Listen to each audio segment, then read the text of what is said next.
Sports Limelight, episode 50, part 2. Thank you for rejoining us. And we're back. Before we get to our guest, I just wanted to throw out a couple quick nuggets to you, Drew. Lofty nuggets at that. Nice. Justin Tuck is the only player with multiple sacks and multiple Super Bowls. Did you know that? I did not know that.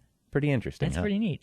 Also, the Giants have never won a postseason game following a championship. That's in 8 tries, including the pre-Super Bowl era. Oh, Bill, this is not looking good. Maybe this is the year.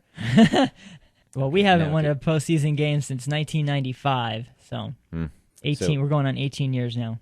Wow. So 12 without an appearance, 18 without a win in the postseason. Yep. You're due. That's right. And we go now to our Cowboys correspondent. Hello, Dallas. Hello, Bill, Drew. Dallas, welcome back. Yep, good to be back, as always. Are you excited about football season? I could not be more excited. I'm sure I'm one of many, but yeah, it's a good time of year. So, Dallas, what can we expect from your Dallas Cowboys this year? I hope a lot less of the same. I hope that this year their defense improves. You know, they made some changes on defense that pretty significant. The secondary got almost completely overhauled. Drafted Morris Claiborne high in the draft, brought in Brandon Carr. Both of those guys will likely be their starting cornerbacks going into the season. Gerald Sensabaugh is the only piece that remains, and then they have a new strong safety in Barry Church. So, revamped defense. So hopefully, now Brian has the pieces in place for his system, and he can actually get some production out of it because God knows they didn't really see that last year, especially at the end of games. But hopefully better defensive production and something of the same from the offense, or maybe a little bit better, maybe not as many injuries. That's kind of what I'm hoping for. Yeah, injuries are not a good thing. Yeah, hard to predict, nothing you can do about them. Just need to have those backups come in and play well. But hopefully Romo progresses like he has done every year, continues to progress. I'm hoping that this is not a regression time in his career. Man, I'd like to see him play better in crunch time. That's kind of what he's always caught flack for, is how he plays at the end of games. So if I could get him to play better and cause less turnovers in the fourth quarter, that would be a plus. So definitely the secondary is your biggest concern with the new faces, although it does seem like it was sensible to keep Sensabaugh, and you're hoping to God that Church works out well. Well said. Yeah, I don't know how you can play on Claiborne's name, but I sure as hell hope he's going to do good too. Well, Claiborne is moldable. Yeah, there you go. Very good. We have some questions for you, if you don't mind. No, not at all. What's up with Jason Witten? What is up with his injury there? Well, it's a spleen injury, so he hasn't been taking any hits since the injury. He has been participating in practice a little bit, catching passes, but hasn't taken any hits yet, and that's the real question, is what's going to happen when he takes some hits. So I guess he's listed as doubtful for the game. He hasn't missed a game since 2003. So Wow. If it was anyone else, I would probably say he's not going to play, but he's been a Warrior his whole career. So at the very least, he might get out there and see how it goes, and maybe after one hit, he decides he can't do it. The tricky part is that it's kind of a serious life or death matter, I guess, type of injury. I guess, Yeah, it could be. something bad happens to your spleen could be fatal. Yeah. But I would probably say he's not going to play, which puts us in a really tough position going into the game, because our backups are guys with the names of John Phillips, some guy, Hannah, and Coachart, who they just picked up. And then with their history of running lots of 2 tight end sets, they ran double tight end sets 53% of their plays last year. It kind of changes their just basic offense a little bit without Witten in there. So I don't expect him to be on the field, but it is Jason Witten, so you never know. Now, transitioning from Witten's current backups to one of his former backups, what can the Giants expect from Martellus Bennett this year? Well, if it's anything like his career in Dallas, a lot of underachieving. And I hate to break it to you, and I hope I'm wrong for your sake, because Thank you. He's definitely got a lot of talent, and he's a big body. He's athletic. but it just always seemed from the times that I've watched him and from the year they were on Hard Knocks on HBO, that was his rookie season, they kind of did a little bit on him. And he looks very, I don't know if lazy is the right word, or lethargic. Like, he just doesn't look like he's got a motor. Like, he just, he doesn't look like he's ever given his full all the time. But maybe, given all the responsibility that he has now, and maybe he'll perform. I know he sure is running his mouth this offseason. So he has been, yeah.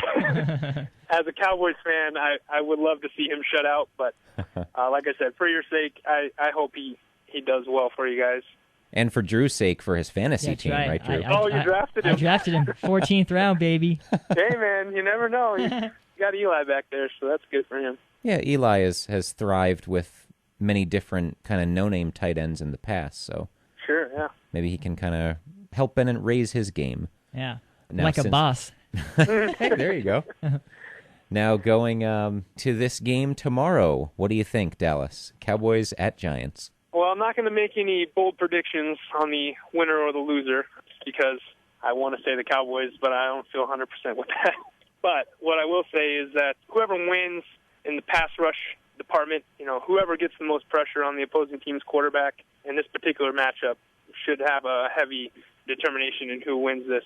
The thing is, the Cowboys are running with a bit of a new offensive line. They've kind of, got some of the same pieces, but they've mixed them around a little bit. Tyron Smith, the rookie from last year, was at right tackle last year, and they moved him to left tackle, particularly for this matchup to match up with Pierre-Paul, since Pierre-Paul really dominated Doug Free last year. Doug Free is now at right tackle, which against the Giants doesn't get any easier. Who they got over there? Is it Umenyiora? Yeah, it'll be Tuck or Umenyiora. So, kind of switch them both around. Both those guys, either side, you're going to run into a tough matchup. But they did some shuffling around, got some new pieces in there, so it'll be interesting to see how they match up with the Giants' pass rush. That's always tough. And anytime you can just rush four guys and get that kind of pressure, it's tough. And then from the Cowboys side, we got to get pressure on Eli. DeMarcus Ware and Anthony Spencer are still there. We don't have Jay Ratliff for this game. He's been ruled out right there, anchor in the middle, so that'll be a big loss. But, like I said before, Rob Ryan's got his guys now. New linebacker there, Bruce Carter, replacing Brady James. Younger, much more athletic. So maybe, with some of Rob Ryan's blitz packages, he can get in there and cause some havoc. And then, with the revamped secondary, maybe that'll create some tighter coverage in the secondary and give those guys a little bit more time to get to Eli. That was kind of the problems that the Cowboys ran into last year, was just getting picked apart in the secondary. Our best cornerback, Terrence Newman, was the target that Eli Manning chose most of the time, and that's never a good thing. Your top cornerback is being picked on. So, hopefully we can get some pressure on Eli, but I think whoever wins that matchup is going to win this particular game. Yeah, you mentioned your concerns with the Giants' pass rush. I'm equally concerned with David Deal or Sean Locklear blocking DeMarcus Ware. Might see a lot of Martellus Bennett having to help out on Ware. That'd be interesting, too. Will Beatty is out, correct? Starting left tackle. Word is he might rotate in the jumbo packages as the kind of third tight end spot, but I don't expect to see him much in this game. It'll primarily be Locklear and Deal as the tackles. Well, coming from a neutral viewer here of this game, I don't think Eli will be as comfortable as he has been against the Cowboys. I think he won't be able to pick apart this defense as well as he did last year. So I actually have Dallas winning this game. I think the Giants come in with their Super Bowl mojo and, they're all that. And the Cowboys are like, F this, we're going to show them what's up. So I hope you're right.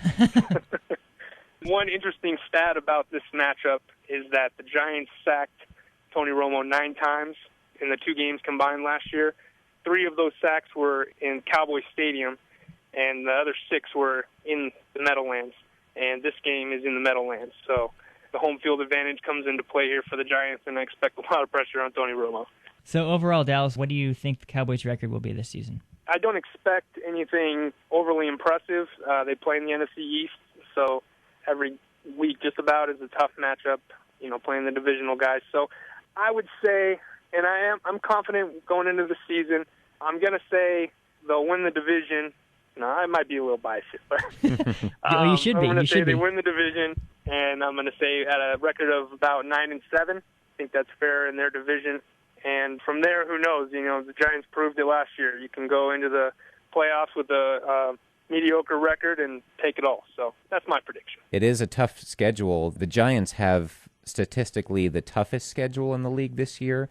And fellow NFC East teams, you only have two differences, playing the other two NFC divisions of the teams that finished the same place you did.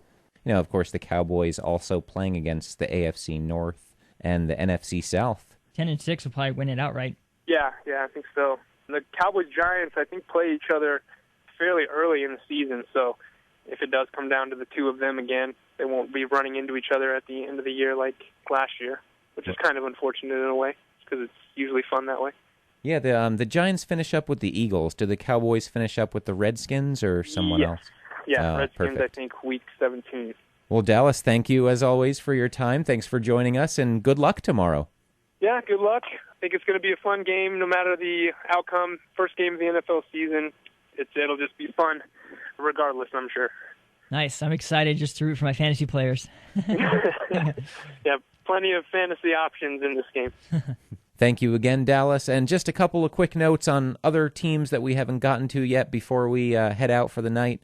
The Steelers seem to be overlooked this year, and with lower expectations. To me, they seem like the kind of team that would thrive under that. So whether it's fair or not, Roethlisberger kind of getting hurt more these days, and offensive line not so good. The age of the team overall. Don't be surprised if they're right back in the playoffs again. That's right. They're like the Spurs of the NFL. Good comparison. Thank you. Jets, I have no idea what to expect. It could work. They could be just fine, strong defense, running the ball well, or it could totally blow up. I agree. If we're having a good defense and a solid run game will take you far in the NFL. But who knows with that Debo Sanchez dynamic. We'll see what happens.